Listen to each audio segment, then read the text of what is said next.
In this video segment, we will be learning about the process of translation. Translation is the second step of gene expression. So far, we've already done transcription, taking a gene and making a copy called an mRNA. During translation, we will use the message in the mRNA to create a protein. This process of translation, when we go from mRNA to protein, happens out in the cytoplasm of the cell. If you think back to that analogy presented before, this is the step where we take our note card with the recipe on it, gather our ingredients, and create the cookies.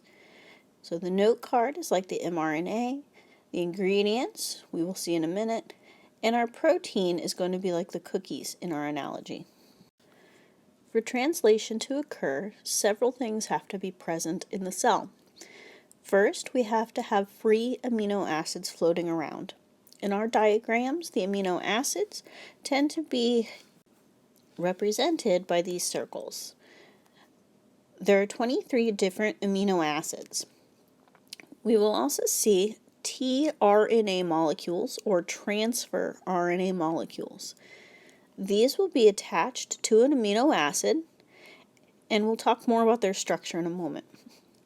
We will also need the mRNA that was produced during transcription and the ribosomal subunits. There are two subunits to a ribosome, the large subunit and the smaller subunit on the bottom. tRNA molecules each hold a specific amino acid. On the other end, opposite of the amino acid, there is an anti-codon, or 3-base pair code. This will be matched to the codons of our mRNA. Remember, codons are just the 3-letter words in the nucleic acid, and our ribosome is going to read the mRNA based on each of these little codons. So each codon is going to translate into an amino acid. For example, if we have a codon AUG, that will translate to the amino acid methionine. This also is our start codon, which is where all of this translation will get started. There are many codons that will actually overlap and code for the same amino acid. We do not have to memorize all of these. Instead, we use a table of codons to help us translate the message of the mRNA into a protein.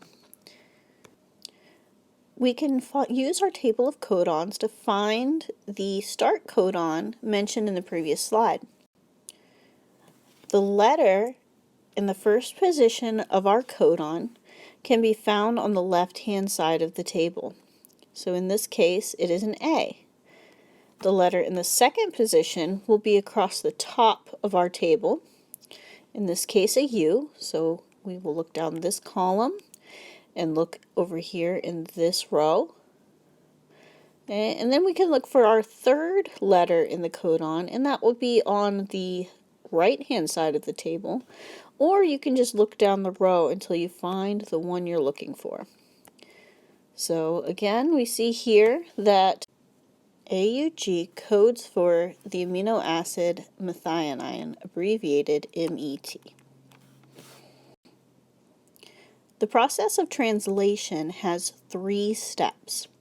The first step is to recognize and initiate protein building. The second step will be to elongate or build the polypeptide chain.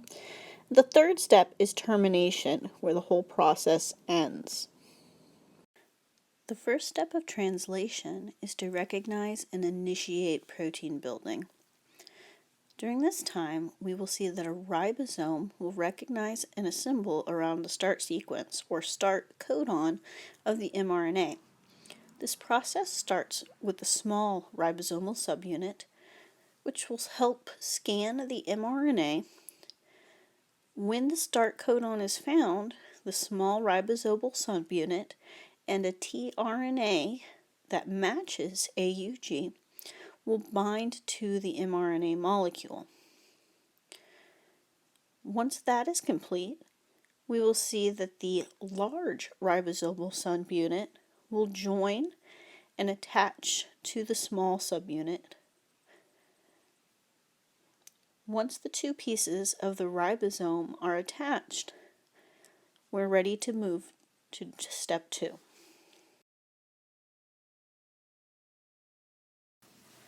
The second step of translation is to elongate or build the protein. We will see that tRNAs will enter into the ribosome. They will match codons on the mRNA, be emptied out, and then leave the ribosome out the other end. The mRNA will be threaded through the ribosome so that the ribosome can move and read one codon at a time. On our tRNAs, we will see that empty tRNAs are disposed of or leave the ribosome. They will actually be recycled. Inside the ribosome, the tRNA will have a growing protein chain on it, and new tRNAs will enter the other side. This process will continue as the mRNA moves through the ribosome.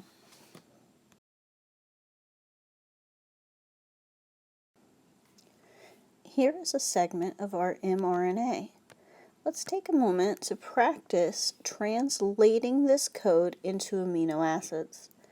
Remember, we're going to read this mRNA in codons, 3-letter segments, and we're going to use our table of codons from the previous slide to help us translate. Pause this video so you can translate this segment of mRNA. We saw before that AUG codes for methionine.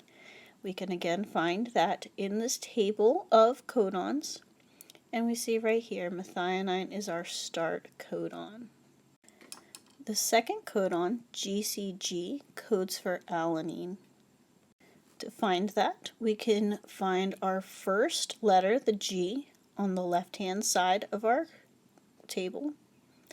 We look for the second letter across the top, C, and then we find the third letter in our codon here. So again, our second codon codes for alanine. The third codon codes for lysine. So again, we find the A on the left-hand side, the A across the top, and we find that in that area, the amino acid lysine is coded for. The fourth amino acid is glutamine, so we follow the C across to the A's, and we find glutamine as the amino acid. The last codon, CCA, codes for proline. The third step of translation is terminate. This is when the ribosome reaches a stop codon.